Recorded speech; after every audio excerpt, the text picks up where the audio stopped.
warahmatullahi wabarakatuh.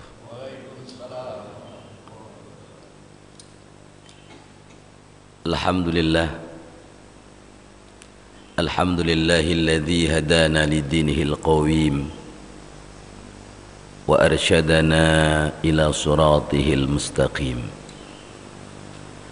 Asyhadu an la ilaha illallah al-malikul haqqul mubin wa asyhadu anna Muhammadan abduhu wa rasuluh shadiqul wa'dil amin.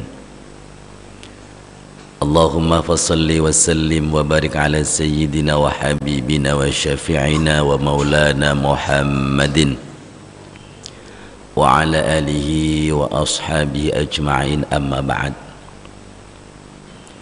Faqad qala Allah ta'ala fi kitabihil karim wa huwa asdaqul qailin.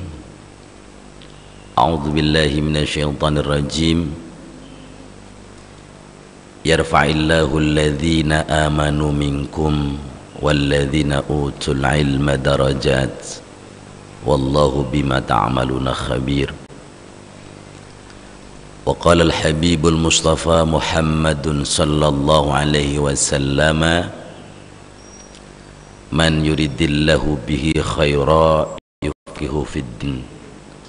Sadaqallahul azim wa sadaqa rasuluhun nabiyul karim wa nahnu ala dhalika minasyahidin. Ma'asyiral muslimin wal muslimat wa zumratal mu'minin wal mu'minat rahimakumullah. Mari kita lanjutkan rangkaian ibadah kita di pagi hari yang penuh berkah ini, selepas menunaikan salah satu kewajiban kita, yakni salat subuh berjamaah, dengan satu doa dan harapan mudah-mudahan ibadah kita diterima oleh Allah Subhanahu wa taala. Kita lanjutkan dengan kewajiban lain, yakni thalabul ilmi, yang kita tahu bahwa baginda Rasul sallallahu alaihi wasallam sudah tegaskan, thalabul ilmi faridatun ala kulli muslimin. Mencari ilmu itu faridatun, sangat wajib, ala kulli muslimin.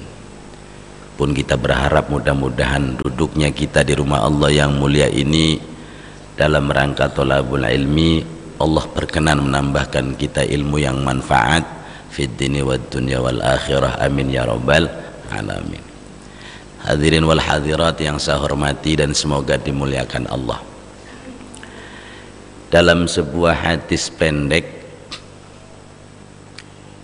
yang dinukil oleh Imam Syihabuddin Ahmad Ibnu Hajar Al-Asqalani dalam kitab beliau yang bernama Al-Munabbihat alal Isti'dad liyaumil ma'ad, peringatan-peringatan untuk mempersiapkan diri menghadapi hari esok setelah kita meninggalkan dunia ini, yang kemudian disyarahi oleh Al-Imam Nawawi, Syekh Nawawi Al-Bantani dalam syarahnya Nasaihul Ibad. Di dalam hadis ini Kanjeng Nabi Muhammad sallallahu alaihi wasallam mengingatkan kepada kita 14 abad silam. Apa kata beliau? Aslu jami'il khataya hubbud dunya wa aslu jami'il fitani man'ul usyri waz zakah. Pendek.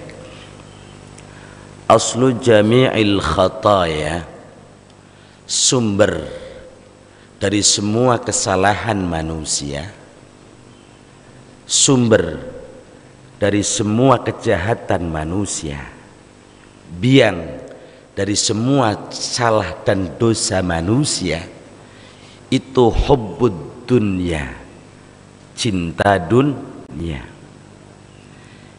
Yang dimaksud dengan hubbud dunya menurut Syekh Nawawi Al-Bantani adalah mazada 'anil hajah, sesuatu yang melebihi batas dari kebutuhan dasar. Bahwa manusia hidup memang butuh dunia. Sampai ada orang mengatakan bahwa sebetulnya kita ini duit tidak dibawa mati, tapi kalau hidup tanpa duit rasanya pengen mati. Nah, yang ketawa berarti senang duit ini.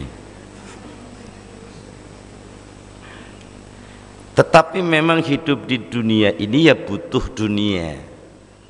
Omong kosong orang hidup tanpa duit, ya kan? Yang jadi masalah adalah kalau orang dalam urusan dunia, dalam bahasa gaulnya lebay. Hubbud dunia itu mencintai dunia berlebihan. Dari mana kemudian ini jadi masalah? Pertama, bahwa benar kita hidup perlu dunia. Kita punya yang namanya basic need, kebutuhan dasar, yaitu sandang, pangan, papan. Orang perlu sandang, pakaian. Orang perlu pangan, makan dan minum. Orang perlu papan, tempat tinggal. Baru hidup di dunia nyaman. Lah kalau kemudian tiga perkara ini sudah terpenuhi, makan ya sudah, pakai baju ya sudah, ngaup di rumah ya sudah, terus kemudian menambah dunia lebih dari itu, kemudian sampai kejar-kejaran, sampai kemudian ada orientasi menumpuk harta dunia, ini jadi sebab masalah. Di mana nanti kita lihat, bahkan kemudian Allah Subhanahu wa taala sejalan dengan hadis baginda Rasul sudah juga peringatkan kita dengan keras. Alhaakumut takatsur hatta zurtumul maqabir. Alhaakum, sungguh telah melalaikan kalian dari Allah, sungguh telah melalaikan kalian dari jati diri kalian sebagai makhluk Allah. Apa itu at-takatsur? Berlomba-lomba numpuk harta. Hati-hati. Hatta zurtumul maqabir, sampai kalian masuk kuburan nanti. Padahal kalau kita numpuk harta, mohon maaf, sebanyak-banyaknya harta yang kita miliki di dunia kan juga nggak ada yang dibawa ke kuburan, ya Bu ya. Saya lewat di Depok 2 itu ada tukang helm, jualan helm, helmnya banyak banget. Helm satu ada yang 160.000. Kalau 10 helm aja udah 1.650.000 ya. Sekaya-kayanya tukang helm, kalau mati nggak ada yang pakai helm,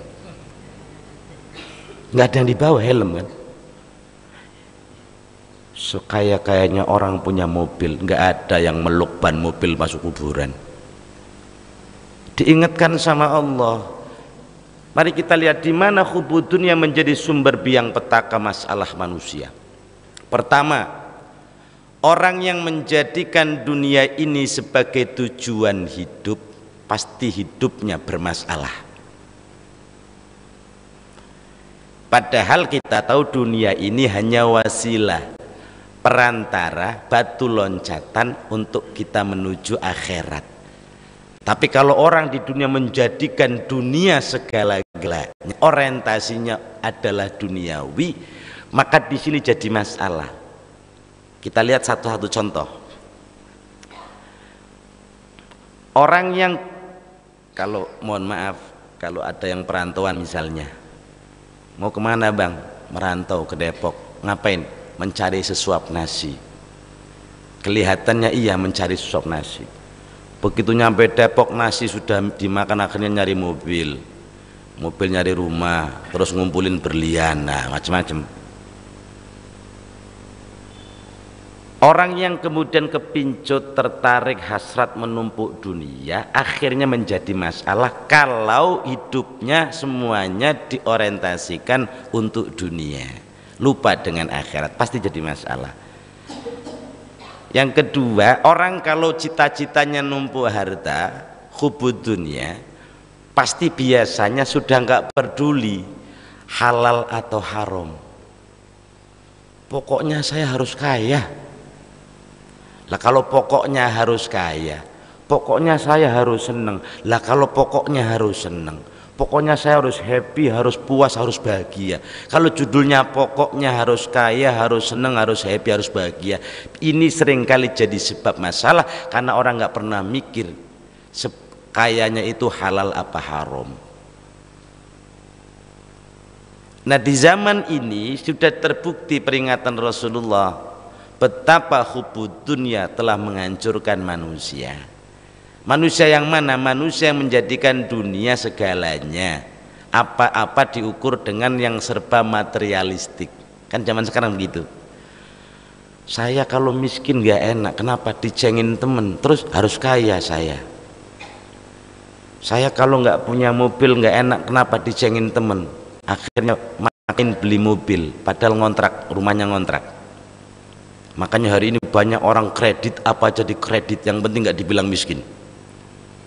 Mobil ya kredit, Magic Jet ya kredit, batik ya kredit, pokoknya biar nggak dibilang nggak punya, maksain.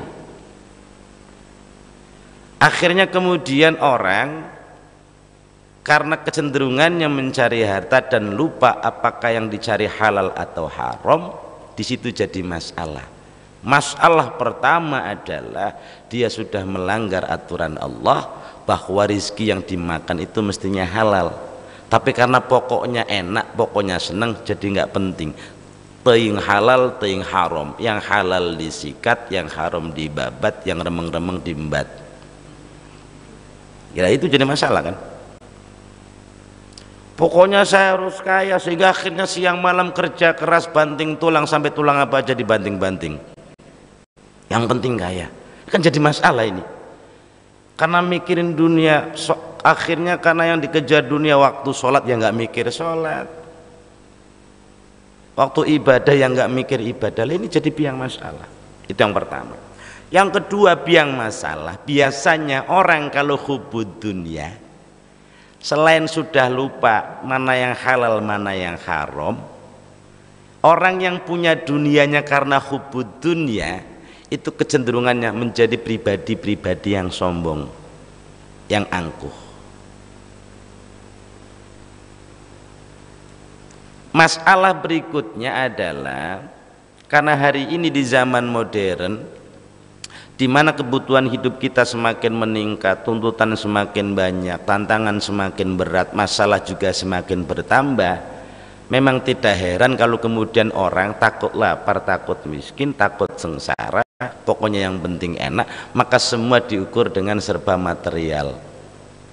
Sehingga orang selama ini pokoknya saya akan senang, akan happy kalau duit saya banyak.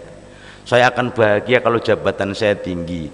Saya akan puas kalau rumah saya megah. Ukurannya materi. Padahal kalau kita tahu bahwa kebahagiaan itu sejujurnya bukan terletak di materi. Kalau materi dunia itu sumber kebahagiaan, maka orang yang kaya itu pasti bahagia. Tapi kan ternyata banyak orang yang kaya justru menderita padahal duitnya banyak. Di akhirat lebih menderita lagi nanti, karena nanti kalau orang kaya itu ribet dihisapnya oleh Allah karena hartanya kebanyakan. Makanya yang jadi orang miskin ada enakan dikit, karena duitnya sedikit dan nanyanya sedikit sama malaikat. Dan begitu hukumnya. Orang semakin kaya hartanya, besok hisapnya makin panjang, karena akan ditanya dari mana kau dapat, untuk apa kau gunakan hartamu, kenapa kau foya-foya, kenapa kau pelit jadi orang kaya, kenapa kau bakhil nggak pernah bayar zakat. Ditanya semuanya. Lo orang miskin nggak pernah ditanya zakatnya kapan, wong memang miskin. Jangankan zakat, makan aja susah misalnya. Lah orang yang kaya ini, yang kekayanya karena hubbud dunya. Ada dua, orang kaya itu ada yang kaya dia tidak hubbud dunya, ada yang kaya karena memang hubbud dunya. Orang yang kaya, yang jabatan tinggi hubbud dunya, pasti kecenderungannya punya watak kemudian sombong atau misalnya bakhil. Maka nanti sambungan hadisnya, kalau pertama dikatakan aslu jami'il khataya, sumber segala kejahatan manusia, kesalahan manusia adalah hubbud dunya, maka lanjutan keduanya sama. Wa aslu jami'il fitani man'ul usri waz zakati. Biang atau sumber malapetaka, sumber fitnah, sumber bencana adalah adanya orang-orang yang man'uz zakat, man'ul usri waz zakat, yang enggan bayar zakat. Kaitannya erat karena orang yang hubud dunia, karena seneng dunia, biasanya juga pelit untuk berbagi sama orang, apalagi zakat. Di Depok kan ada orang kaya yang nggak bayar zakat kan, kira-kira ada kan Bu ya? Banyak.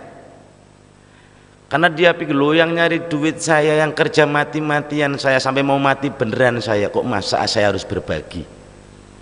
Pelit. Karena hubud dunia. Oleh karena itu, di dalam pengertian bahwa hubud dunia itu menjadi biang masalah, masalah yang terjadi itu akan jadi masalah pada akhlak orang tersebut, juga menjadi masalah di dalam harta yang dimilikinya atau dunia yang diraihnya.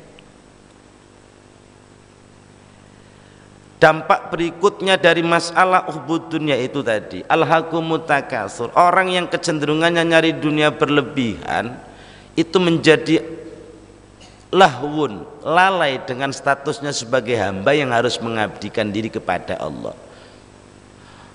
Maka di dalam surah Al-Qasas yang sering kita dengar kan Allah sudah peringatkan kepada kita, wabtaghi fima atakallahu daral akhirah,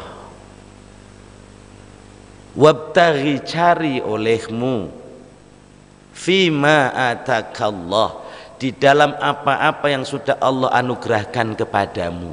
Apa yang harus kita cari dengan wasilah dunia kita, apa yang harus kita raih dengan perantara harta yang kita miliki atau rizki yang kita punya. Kata Allah, itu gunakan untuk mencari kampung akhiratmu.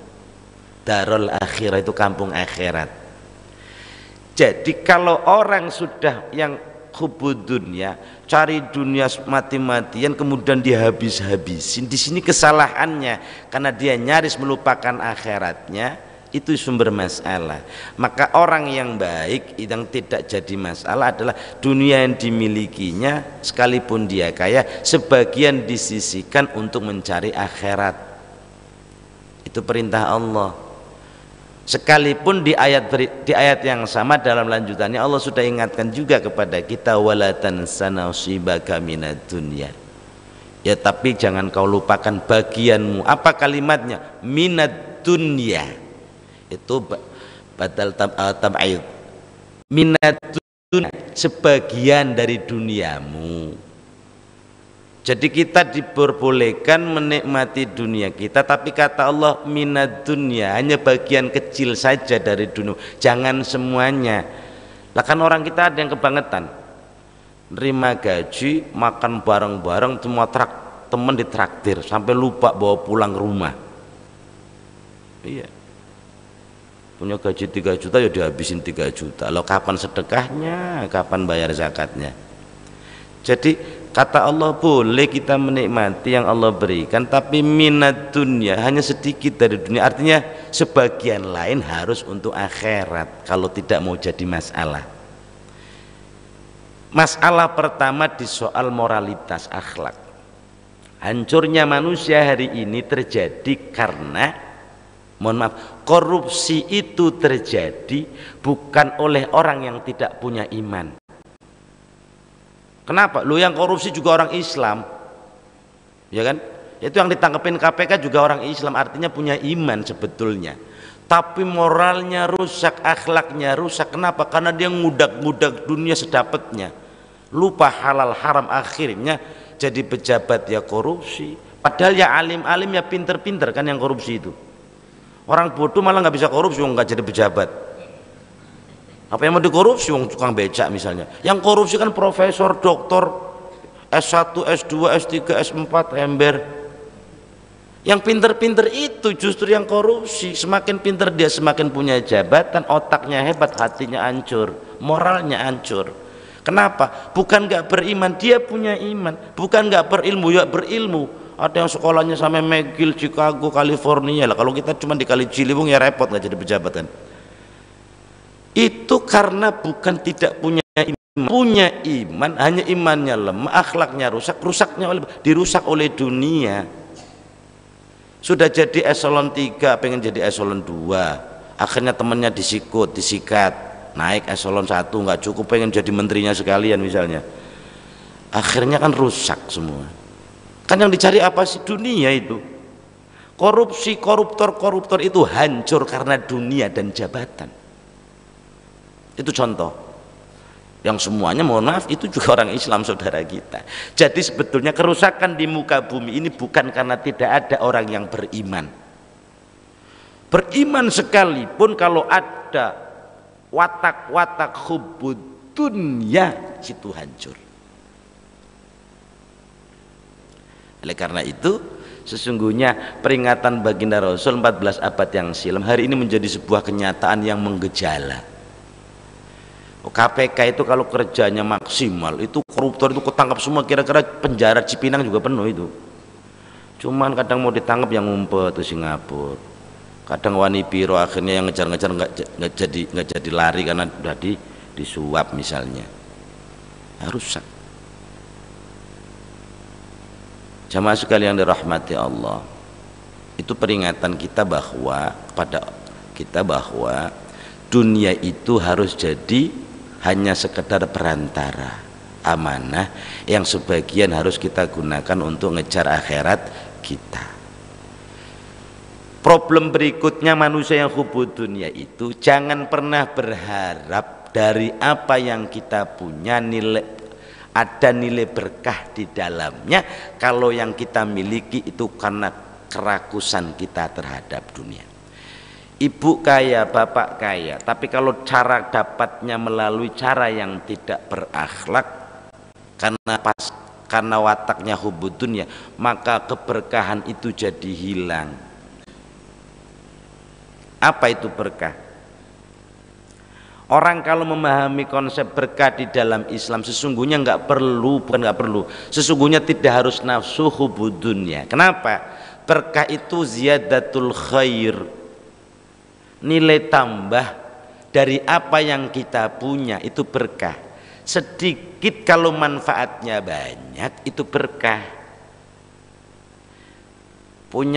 Orang hari ini duitnya banyak nggak berkah. Kenapa? Karena cara dapatnya juga nggak bener.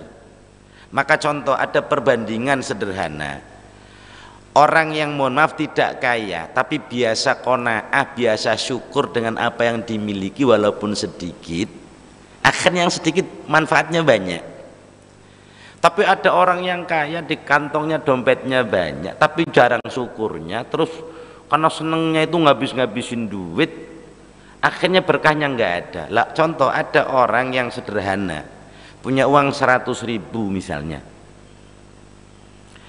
anaknya yang kecil sakit, bayi setahun sakit, flu, demam misalnya, dia tahu di kantongnya cuma 100.000. Tahu kalau 100.000 ke rumah sakit kan nggak bisa, apalagi sekarang masuk IGD aja udah langsung DP-nya berapa misalnya.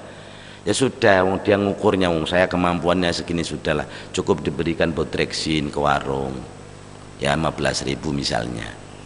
Mampunya itu bismillah dengan Bodrexin ya waras, sembuh, sudah. Coba kalau orang kaya yang biasanya harus keren, biar kelihatan keren, cuman batuk doang bocah dibawa ke Hermina, kan biar kelihatan keren, puguh masuk ke Hermina mah. Terus berapa ya?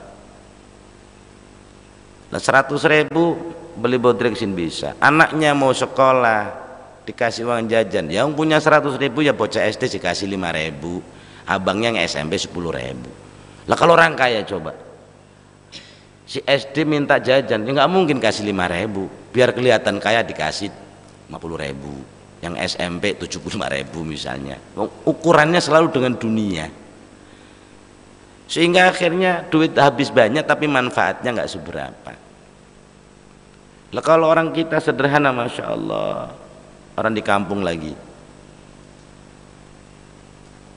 duit 5.000 manfaatnya besar Bapak Ibu. Kemana? Majelis taklim. Ke majelis taklim harus, karena hujan naik angkot, 3.000 cukup nyampe, 3.000 jadi pahala luar biasa. 3.000 jadi pahala luar biasa, cuman 3.000. Tapi orang ya ada majelis taklim, duit di kantong 200.000 padahal nggak ke majelis taklim, ngapain dia ke McDonald? Jadi 200.000 larinya di McDonald, pahala enggak, perut begah. Jadi perbandingan antara harta yang bermanfaat dan barokah itu adalah sedikit tapi manfaatnya banyak, dan itu kalau diorientasikan untuk akhirat. 3.000 itu kalau untuk akhirat jauh melebihi 200.000 untuk McDonald. Karena kalau 3.000 untuk ngaji dapat ilmu akhirat berpahala, 3.000 ini akan nolongin kita di akhirat. Tapi 200.000 lari ke McDonald, jatuh terakhirnya itu di Sepiteng, nggak bakal ikut ke akhirat. Apalagi buat ulang tahun. Orang kita kan kebiasaan ikut-ikutan barat, ulang tahun segala ke McDonald. Di McDonald niup lilin bu ya. Orang yang niup lilin itu orang kurang kerjaan. Ulang tahun niup lilin, lilin dibeli, waktu dibeli masih mati, pas ulang tahun dinyalain, ditiup lagi biar mati lagi. Nah kan kurang kerjaan itu orang. Duduk di rumah, ngundang temen, ngundang yatim, doa bersama, nyampe akhirat. Lah kalau niup lilin nyampe kemana? Nyampe di meja cuman. Masya Allah, sedikit berkah. Sama-sama seharga lilin, kalau buat selamatan syukuran kan luar biasa pahalanya. Itu masalahnya di situ. Dunia mungkin dia tidak masalah karena segala tercukupi, tapi nanti di akhirat akan jadi masalah buat dia. Kenapa? Akan diminta pertanggungjawaban oleh Allah. Itu yang pertama. Yang terakhir, yang kedua, wa aslu jami'il fitani, dan sumber dari segala fitnah. Fitnah itu artinya bencana, malapetaka yang melanda manusia itu karena apa? Man'ul usyri waz zakah. Manusia yang tidak mau membayar usyur dan zakat. Apa itu usyur? Di dalam fikih itu, kalau kita kan kenalnya zakat. Di dalam fikih itu yang namanya zakat itu banyak macamnya. Zakat perdagangan, komoditi dagang namanya zakat tijarah. Kalau zakat badan namanya zakat fitrah. Zakat harta benda itu namanya zakat mal. Yang punya duit senilai 84 gram emas, dikalikan saja, kalau ada jumlah segitu terus mencapai haul 1 tahun, jadi nisab itu standar minimal jumlah 84 gram emas, itu namanya nisab. Terus dapat haul, sampai haul 1 tahun, punya harta senilai itu, terus diukur, dihitung sudah sampai setahun, itu jatuh haul, maka wajib zakat. Kalau mikir, kalau ngaji, kalau enggak ya enggak mikir, udah disimpan aja terus nggak diapa-apain. Lah zakat pertanian itu namanya usyur, 1/10 dari hasil pertanian. Lah, makanya sumber terjadinya bencana manusia itu adalah jikalau ada manusia-manusia yang diberikan rizki lebih oleh Allah, tapi kemudian dia enggan alias kikir bin pelit alias bakhil bin medit buntut kasiran, ini jadi biang petaka. Petaka di mana? Petaka untuk dirinya dan petaka untuk umat manusia. Di mana petaka untuk dirinya? Petaka untuk dirinya karena orang yang tidak mau membayar zakat dari harta yang dia miliki lebihnya itu dosa. Karena apa? Karena dia mengabaikan hak Allah, hakul adami. Wa fi amwalihim haqqun lisaili wal mahrum. Allah sudah katakan di dalam harta orang kaya itu ada hakun, ada haknya lisaili untuk orang yang minta, wal mahrum, dan orang yang rizkinya terhalang. Sebab al insan au an-nasu ithnani mamnuhun wa maslubun. Manusia itu diciptakan oleh Allah dalam 2 golongan. Golongan yang mamnuhun, yang Allah kasih rizki cukup, ada yang maslubun, yang tertahan rizkinya.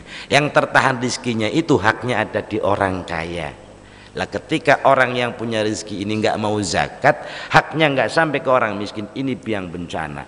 Maka yang terjadi apa?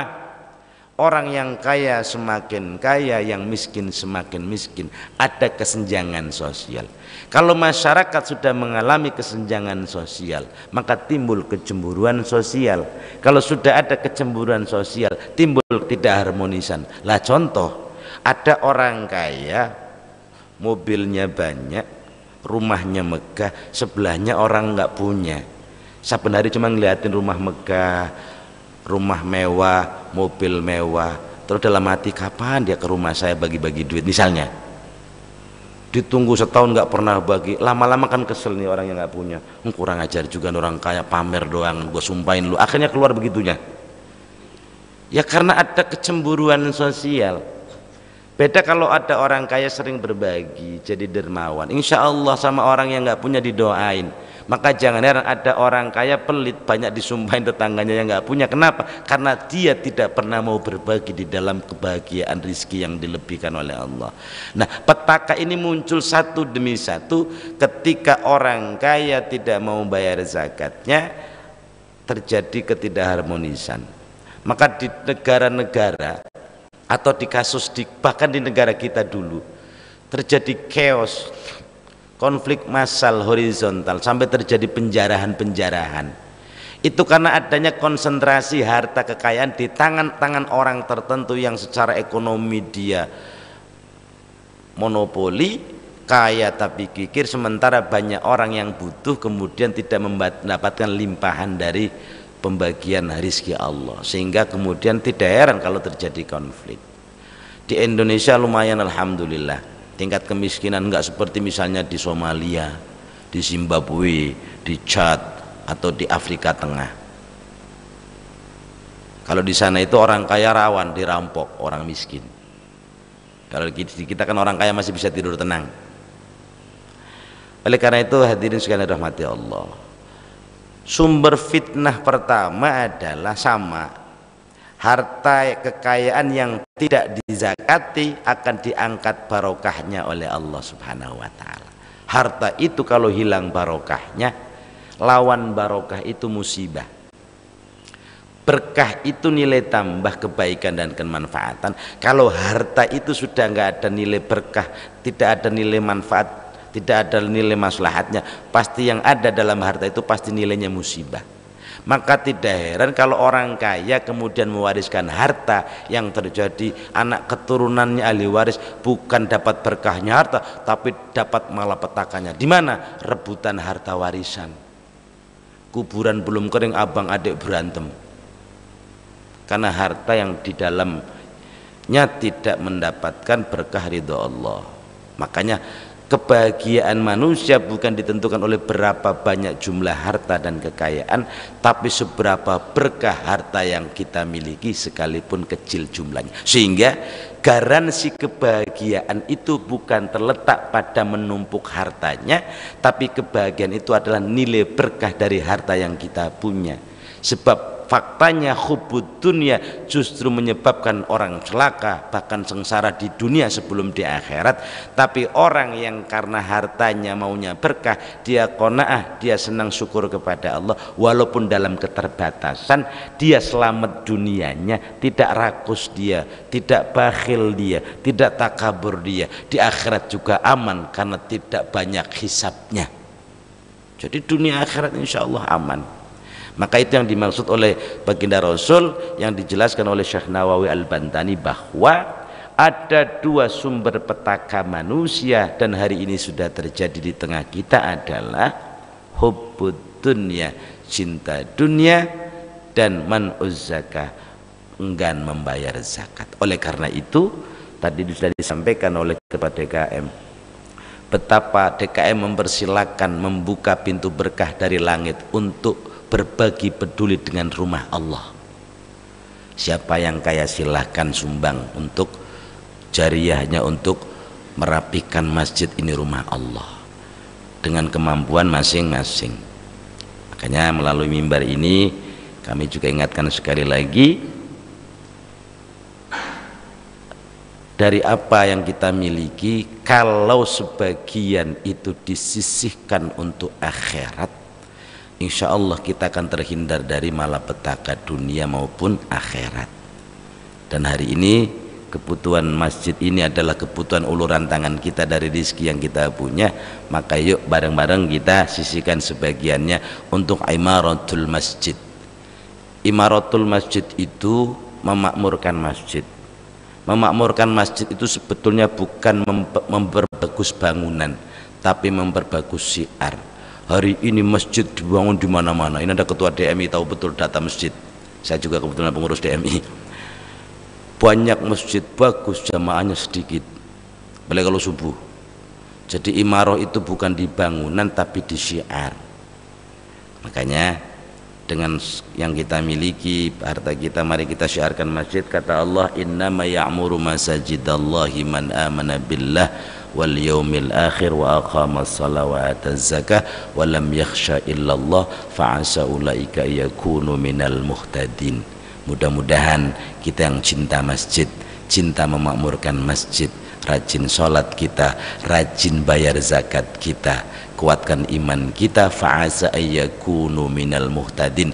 Mudah-mudahan kita termasuk golongan orang-orang yang senantiasa mendapat bimbingan, mendapat hidayah, perlindungan dari Allah, dijauhkan dari petaka dunia maupun petaka akhirat. Amin ya rabbal alamin. Al-Fatihah. A'udzubillahi minasyaitonir rajim. Bismillahirrahmanirrahim. Alhamdulillah. Ar-Rahmanir-Rahim. Maliki yaumiddin. Iyyaka na'budu wa iyyaka nasta'in. Shiratal ladzina an'amta 'alaihim ghairil maghdubi 'alaihim waladdallin. Hadani Allah wa iyyakum wal 'afu minkum wallahul muwaffiq ila aqwamit thoriq. Wassalamualaikum warahmatullahi wabarakatuh.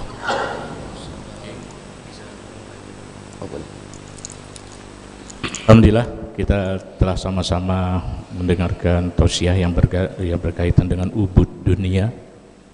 Mudah-mudahan ini jadi masukan, jadi introspeksi kepada diri kita, apakah kita termasuk dalam ubud dunia.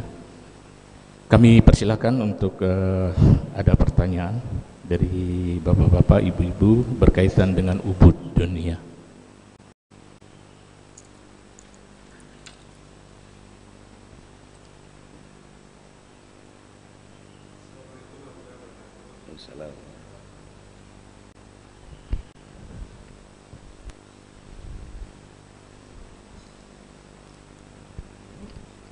Assalamualaikum warahmatullahi wabarakatuh. Dalam hal ini ingin saya menanyakan tentang keseimbangan antara sholat dengan zakat itu harus berjalan seimbang gitu. Sesuai dengan itu aqimus sholat wa atuz zakat gitu. Misalnya sehari 5 kali sholat harus 5 kali juga berzakat gitu. Terus yang satu lagi, dapatkah disesuaikan dengan sifat juhud dengan sifat ubud dunia itu? Terima kasih. Assalamualaikum warahmatullahi wabarakatuh. Salat dan zakat dua-duanya wajib dan dua-duanya rukun Islam. Hanya sebagian kita masih pilih-pilih, salatnya rajin, zakatnya enggak, dipikir zakat enggak wajib. Padahal di dalam Al-Qur'anul Karim banyak ayat yang dalam redaksinya selalu menyandingkan antara sholat dan zakat. Misalnya di surah Al-Baqarah ayat kedua, alladzina yu'minuna bil ghaibi wa yuqimuna shalah wa mimma razaqnahum yunfiqun. Sholat terus infak, rezeki lebih itu zakat. Di antaranya zakat dan sedekah. Wa aqimus shalah wa atuz zakah. Ditegakkan sholat, wa atuz zakah, bayar zakat. Ada banyak ayat di dalam Al-Quran yang menyandingkan antara perintah sholat dan zakat secara beriringan, menunjukkan bahwa dua-duanya punya strata yang sama, dua-duanya wajib dan dua-duanya menjadi rukun Islam. Maka kalau orang sholat tidak bayar zakat, seperti dia bikin rumah, dia hilangkan tiangnya satu, miring rubuh dia. Oleh karena itu, atau persepsi atau pandangan pemahaman tentang zakat harus mulai dinaikkan, bahwa zakat posisinya sama dengan sholat. Bedanya kalau sholat ini ibadah mahdhah yang orientasinya, yang tingkat kesolehannya kesolehan pribadi antara orang yang sholat dengan Allah. Orang sholat pahalanya untuk dirinya, yang sholat manfaatnya ya untuk dia. Tapi zakat itu adalah ibadah mahdhah yang punya dimensi vertikal hablum minallah dan juga dimensi horizontal hablum minannas. Ketika orang bayar zakat itu soleh dia kepada Allah, dihitung pahala wajibnya gugur, dan dia di saat yang bersamaan ketika bayar zakat dia punya kesolehan sosial karena nolongin orang yang butuh. Maka dimensinya justru dua. Orang sholat rajin tetangga nggak dapat pahalanya, tapi kalau orang zakat tetangga dapat manfaatnya, dan dua-duanya wajib. Hanya memang hari ini menjadi sangat rancu, orang kok rajin sholat ya kaya tapi zakatnya jarang bayar. Dipikir zakat cuma zakat fitrah setahun sekali pas Ramadan, pas Syawal. Nah, itu makanya heran kita kalau Syawal itu orang rame-rame bayar zakat fitrah sekalian bayar zakat mal. Padahal zakat mal itu tidak kudu nunggu Syawal. Harta nisabnya sampai haulnya sampai sebelum Syawal Muharram, kalau sudah sampai bayar. Kalau nunggu Syawal kemudian dia mati nggak dibayarkan, utang dia, nanti ditagih sama Allah. Itu yang pertama. Yang kedua tentang apa tadi? Baik, antara sifat zuhud dan hubud dunya adalah dua sifat yang bertolak belakang. Apa itu zuhud? Zuhud itu al-akhdhu minad dunya biqadaril hajah. Yang namanya zuhud itu mengambil bagian dari dunia, memanfaatkan bagian dunia sesuai dengan standar kebutuhan walaupun dia kaya. Contoh, sekaya-kayanya orang di kantong punya 2 juta, kan butuh makan cuma sepiring ya. Apa lantas kemudian karena 1 juta dia makan 2 baskom? Kan nggak usah, tetap sepiring aja. Oh saya biar kelihatan kayak makannya 3 piring 16 piring, ya nggak bisa. Artinya gunakan untuk makan secukupnya, sisanya sudah disimpan saja, nggak usah dipamer-pamerin. Nah ibu-ibu nih, ibu-ibu walaupun kaya gitu, kebutuhan pakai emas kan ya paling cuman anting apa gelang. Tidak lantas karena kalau mau ke majelis taklim karena gelangnya banyak dipakai dari sini sampai sini biar kelihatan kaya, itu namanya lebay dan pamer. Ya enggak, pakai aja secukupnya, sewajarnya, itu zuhud. Jadi zuhud itu orang yang punya segalanya tapi pemanfaatnya cukup dengan standar umum. Ya orang kaya sekaya apapun, misalnya butuhnya mobil berapa ya satu, ngapain karena mentang-mentang kaya akhirnya karena pengen dilihat kaya akhirnya mobilnya 16, ya nggak usah, cukup 1, selebihnya simpen apalagi untuk akhirat begitu. Itu namanya al-akhdhu minad dunya biqadaril hajah. Itu namanya zuhud. Beda dengan orang fakir. Orang fakir kemana-mana, lu sampean kok nggak naik mobil? Oh saya mah zuhud. Emang nggak punya, bukan zuhud itu namanya. Zuhud itu dia punya tapi nggak dipamer-pamerin, nggak dipamer-pamerin dan nggak lebih, itu namanya zuhud. Nah, lawannya itu hubud dunya adalah dia nggak punya dunia, maksa-maksain biar kelihatan punya dunia, itu hubud dunya, maksain. Maka hari ini mohon maaf, problem hidup manusia itu banyak orang menjerit karena tagihan kreditnya. Kenapa? Karena maksain biar kelihatan punya harta. Oh, gaji cuma 3 juta yang maksain kredit mobil lah, mobil cicilannya 4,5 juta misalnya, kan ngutang masih. Itu kan itu jadi masalah. Untuk rumah saja masih ngontrak, maksain punya mobil, akhirnya beli mobil nggak punya parkir, numpang di tempat orang yang bayar lagi parkirnya. Ini kan masalah. Itu namanya nggak punya harta, maksain kelihatan punya harta, atau biar punya harta kelihatan kaya, itu namanya hubud dunya. Ini dua sifat yang bertolak belakang.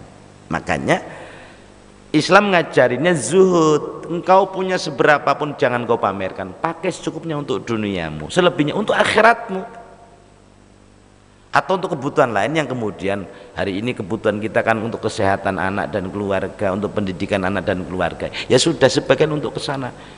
Jangan sampai anak kita itu sengsara karena bapaknya ngabisin harta. Wal yakhshal ladzina law tarakum min khalfihim dzurriyyatan di'afa. Hati-hati kita, jangan sampai kita meninggalkan anak keturunan kita dalam kondisi du'afa. Karena hari ini ketika kita punya, kita habis-habisnya, begitu kita mati harta habis, anak kita sengsara, jangan sampai. Makanya sisihkan, jangan foya-foya, jangan hubud dunya. sisihkan untuk masa depan anak dan masa depan akhirat kita. Jadi itu antara hubud dunia dan zuhud, dua hal yang sangat bertolak belakang. Yang satu dianjurkan Islam, yang satu sangat dikecam oleh Rasulullah sallallahu alaihi wasallam. Allah a'lam bishawab. Mudah-mudahan apa yang dijelaskan oleh Kiai bisa diterima. Kemudian perlu kami sampaikan, kami ingatkan kembali, janganlah berhitung dengan Allah untuk beramal dan beribadah. Kemudian yang kedua, kami informasikan bahwa YouTube kita alhamdulillah sudah menembus 2000 subscriber. Mudah-mudahan ini akan terus meningkat YouTube kita. Kemudian yang ketiga, mungkin saya memberikan waktu kepada Ketua DMI Kecamatan Depok, mohon izin 5 menit untuk menyampaikan hal-hal yang perlu kami disampaikan berkaitan dengan masjid. Dan alhamdulillah beliau kalau ke masjid-masjid lainnya mengumandangkan bahwa Masjid Jamiah Sada sebagai percontohan untuk segala di masjid, khususnya di Kecamatan Sukmajaya. Mudah-mudahan nanti kita akan meningkat untuk Kota Depok dan mungkin nasional. Perlu kami informasikan bahwa walaupun kita di pojok, YouTube kita sudah dibuka oleh 63 negara. Jadi alhamdulillah sebenarnya walaupun kita begini sudah internasional, go internasional. Silahkan 5 menit saja sebelum kita. Assalamualaikum warahmatullahi wabarakatuh. Alhamdulillah wassalatu wassalamu ala rasulillah wa ala alihi wa sahbihi wa mawala, amma ba'du. Yang saya hormati Bapak Haji Edi Setiadi sebagai Ketua DKM Masjid As-Sa'adah, dan yang saya hormati Kiai Haji Pahrori, dan yang saya hormati Haji Aceng Adi Putra sebagai Sekretaris DMI Kecamatan Sukmajaya, dan yang saya hormati Habib Husin Al-Haddad, dan para bapak semuanya yang mohon maaf tidak saya sebutkan satu persatu, namun tidak mengurai rasa hormat dan takdim saya kepada semuanya. Alhamdulillah saya diberikan kesempatan pada kesempatan sekarang ini, dan perlu diinformasikan dan bahwa Masjid As-Sa'adah berencana untuk diadakan penilaian, gitu ya, untuk diadakan penilaian sebagai masjid percontohan. Karena selama ini saya perhatikan bahwa di Sukmajaya hanya dapat saya sampaikan bahwa Masjid As-Sa'adah ini ya mau dijadikan sebagai masjid percontohan. Tapi dilihat dulu nanti kriterianya memenuhi syarat atau enggak, ya. Nah, jadi yang saya dapatkan untuk kali ini ya baru Masjid As-Sa'adah. Kenapa? Karena Masjid As-Sa'adah yang saya tahu ada program-program yang begitu bagus, ya, dan mungkin mudah-mudahan bisa dicontoh oleh masjid-masjid yang lain, khususnya di wilayah Sukmajaya. Saya sebagai Ketua DMI Kecamatan Sukmajaya mengapresiasi kepada Bapak Haji Edi yang telah menjalankan program-program, di antaranya program tentang umroh, ya, dan haji bagi pengurus-pengurus masjid dan orang-orang yang berkecimpung di masjid. Di antaranya untuk merbot, ya, kemudian imam rawatib, kemudian buat khotib-khotib Jumat, ya, dan mungkin bisa dimasukkan juga Ketua DMI juga kali ya. Ya. Jadi itu alhamdulillah ya, program tersebut sudah berjalan selama 5 tahun ya. 5 tahun ya, alhamdulillah. Ini dengan menyisihkan hanya uang 10.000 per kakak kali 200 kakak berarti 2 juta. 2 juta per bulan dikali 12 bulan berarti 24 juta, Masya Allah ya. Ini uang 10.000 per bulan dapat memberangkatkan umroh orang-orang yang berkecimpung di masjid. Nah, itu luar biasa. Kemudian di samping itu ya banyak program-program ya untuk dana sosial, baik masyarakat yang sangat membutuhkan tentang usaha. Ada orang yang bisa usaha tapi tidak punya modal, ada yang punya modal tapi tidak bisa usaha. Ini bisa dimodali oleh Masjid As-Sa'adah. Ini sangat luar biasa, dan masih banyak program-program yang saya ketahui dari Masjid As-Sa'adah ini. Maka oleh karena itu saya setiap ada pelatihan-pelatihan tentang masjid-masjid, kemudian saya melantik masjid-masjid ya. Masjid As-Sa'adah ini sebagai barometer di Sukmajaya.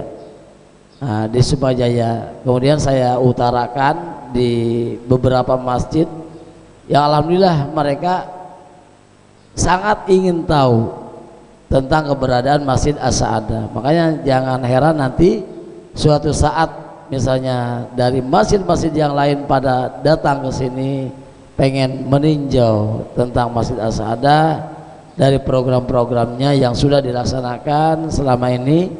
Ya, mungkin nanti harus kita paparkan pendapat-pendapat dari program-program tersebut ya, yang diutarakan oleh ketua DKM itu sendiri.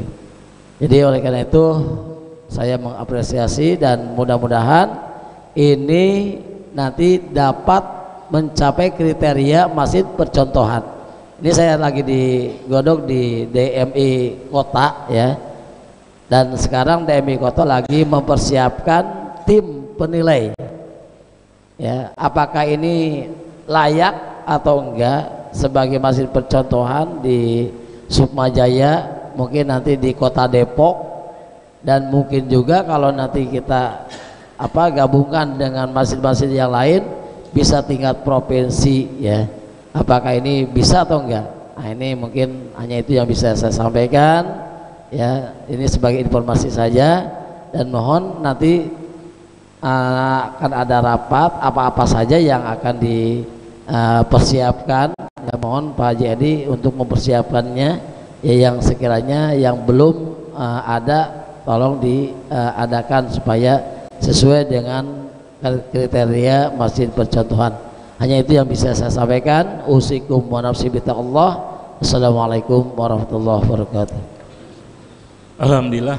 Jadi perlu ini informasi dari Ketua DMI Kecamatan, dan perlu kami ingatkan bahwa pengakuan ini bukan tujuan daripada masjid, tapi kami adalah bagaimana kita berbagi kepada masjid-masjid lain untuk mari sama-sama kita memakmurkan masjid masing-masing masjid.